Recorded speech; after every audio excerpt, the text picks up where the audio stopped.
So the day of the flight at 4:30 in the morning, I woke up and our flight had been canceled.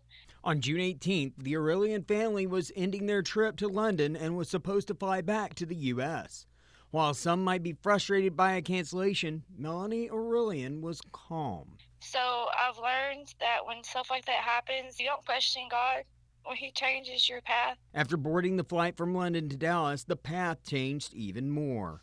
2 hours after taking off, Neil Aurelian told his wife he didn't feel well. She says he has played pranks on her before, but then it got serious when he passed out. I mean, I was terrified because we're over the middle of the Atlantic Ocean.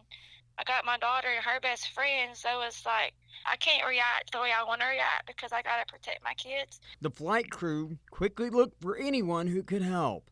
That is when an ER doctor, a nurse, and Shelby Anders, a cardiovascular ICU nurse from Glenwood Regional Medical Center, came forward to help. Anders noticed how Melanie was acting and put her best skill to work.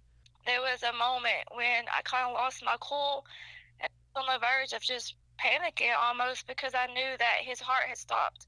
And Shelby realized it, and she immediately just redirected me.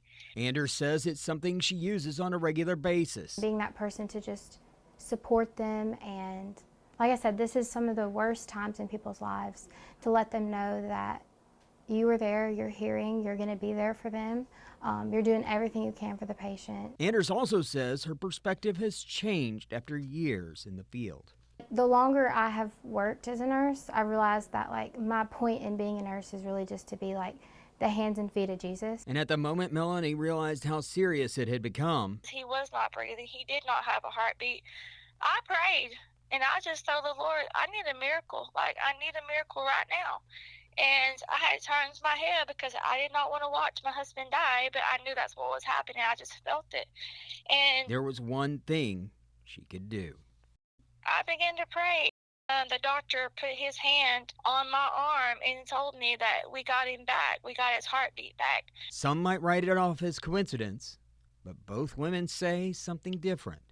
A canceled flight forced one family to move to another with 3 medical professionals, one being a cardiovascular ICU nurse from Glenwood. 100% God. I will give all credit to Jesus.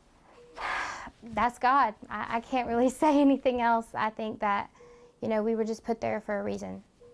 Both say it was a miracle over the Atlantic. Charles Burkett, KNOE 8 News.